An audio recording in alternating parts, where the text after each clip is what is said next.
बाकी Hanuma season 1 episode 6 episode का नाम है मैन ऑफ द स्टील। तो शुरुआत में वो तीनों माइकल को काफ़ी ज़्यादा डैमेज कर देते हैं और उनमें से एक माइकल को पीछे से पकड़ लेता है और बाकी दोनों उसके फेस पर काफ़ी किक मारते हैं।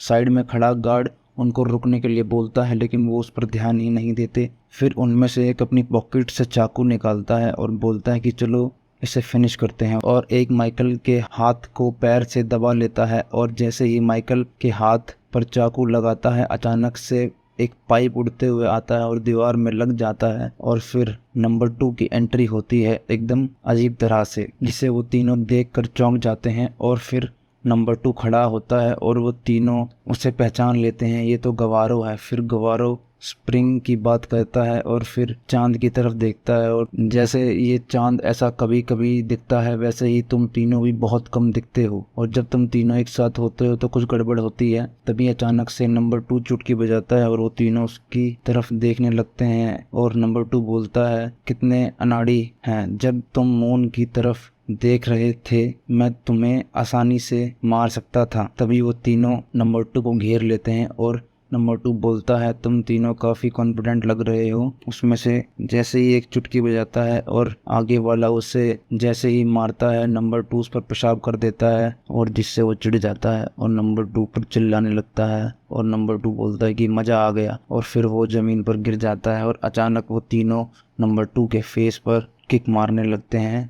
फिर वो तीनों बोलते हैं कि ये इतना भी स्ट्रांग नहीं था हमने सोचा था। फिर नंबर 2 अचानक से खड़ा हो जाता है और फिर बोलता है कि देखो विंड। साइड वाला गार्ड बोलता है, इसने हवा को बुला लिया और काफ़ी तेज हवा चलने लगती है और उन तीनों में से बोलता है, ये जो अभी सब तुमने किया इसमें तुम्हारी कोई भी एबिलिटी नहीं थी, बहुत हो गई तुम्हारी बकवास। फिर उनमें से एक उछलकर दीवार के कोने पर खड़ा हो जाता है और बाकी दो नंबर 2 के सामने, और नंबर 2 बोलता है कि तुम काफ़ी ऊपर चढ़ गए हो, और वो दोनों इस पर अटैक करते हैं। वैसे ही नंबर 2 एक के चिन पर जोरदार पंच मारता है और वो काफ़ी ऊपर तक हवा में उड़ता है और सर केबल नीचे गिरता और जैसे गिरता है और जिसे देखकर वो बाकी दूसरा लड़का पैंट में पेशाब कर देता है और बोलता है ही इज एन मास्टर, और वो वहां से भाग जाता है और नंबर 2 अपने कपड़े पहन लेता है। और साइड में खड़ा गार्ड सोचता है, इसने माउथ को आसानी से हरा दिया जिन्होंने माइकल को उतनी ही आसानी से हरा दिया था, और वो भी बस एक ही पंच में। और तभी माइकल खड़ा होकर आता है और बोलता है कि मैंने ऐसा पंच पहले कभी नहीं देखा, और नंबर 2 हंसते बोलता है, ये मेरे लिए गर्व की बात है कि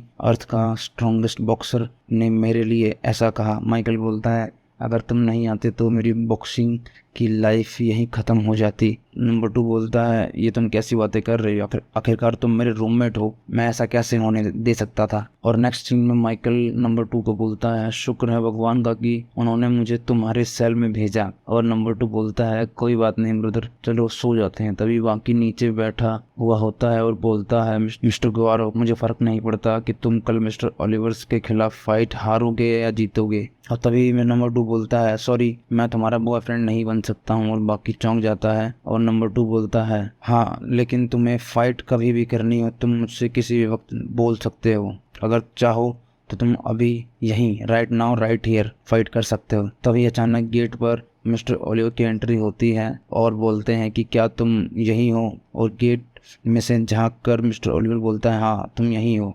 और मिस्टर ओलिवर गेट को तोड़ देता है और बोलता है, मिस्टर गुआरो गुड इवनिंग। और पीछे खड़ा गार्ड बोलता है, देखो तुमने डोर का क्या हाल कर दिया। और मिस्टर बोलता है, यहाँ कोई पर्दा वर्दा लगा देना। फिर गार्ड बोलता है कि ऐसी कौन सी जेल होती है जिसके अंदर पर्दा होता है जहाँ गेट नहीं होता। फिर मिस्टर ओलिवर बोलता है, दीवारों को मुझे तुम्हारा चेहरा पसंद है, तुम्हारे चेहरे पर कोई डर नहीं है और ना ही कोई घमंड, और तुम्हारे चेहरे पर साफ दिख रहा है कि तुम कितने काबिल हो, और आखिरकार तुमने अपनी यंग एज में एक इंडिपेंडेंट कंट्री स्टैब्लिश की है, वाकई इम्प्रेसिव बात है। और वो दोनों आपस में बहस करने लग जाते हैं और मिस्टर ओलिवर बोलता है कि तुम ये फाइट हारने वाले हो, और मिस्टर ओलिवर बोलता है कि ये फाइट मुझे अपनी गर्लफ्रेंड के लिए जीतनी होगी। तभी गौर बोलता है, अच्छा तो तुम ये दिखाना चाहते हो कि अपनी गर्लफ्रेंड को कि तुम कितने स्ट्रांग हो। और तभी बाकी दोनों के बीच में आ जाता है और बोलता है कि तुम दोनों ग्रेट फाइटर हो और मैं तुम दोनों से यहाँ मिलकर सच मानो बहुत खुश हूँ, लेकिन क्या तुम दोनों किसी को दिखाने के लिए लड़ाई करोगे? और बाकी दोनों की कॉलर पकड़कर ये सब बोलता है और इतनी देर ऐसी बकवास बातें किए जा रहे हो और फिर दोनों बाकी के फेस पर धक्का मारते हैं और बाकी बाहर जाकर गिरता है और मिस्टर ओलिवर बोलते हैं लगता है ये चिढ़ता है मुझसे। नंबर 2 बोलता है ये हानमा ब्लेड में आम बात है और तभी मिस्टर ओलिवर हंसते हुए जेब से एक रुमाल निकालता है और उसे सूंघकर बोलता है वाह।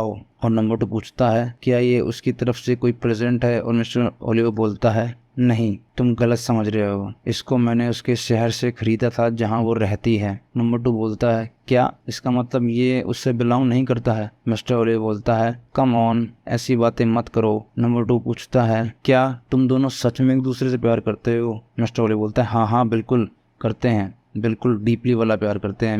मिस्टर ओलिवर बोलता है मैं समझ सकता हूँ तुम अभी बच्चे हो, वैसे क्या तुम इसे सुनना चाहोगे? और नंबर 2 ये सुनकर जैसे ही मिस्टर ओलिवर आगे हाथ बढ़ाता है उस पर थूक देता है और मिस्टर ओलिवर बड़ी ज़ोर से चिल्लाता है और वहाँ से भाग जाता है और यहीं पर एपिसोड ख़त्म हो जाता है। Thank you so much. Please like, comment and subscribe, please please please.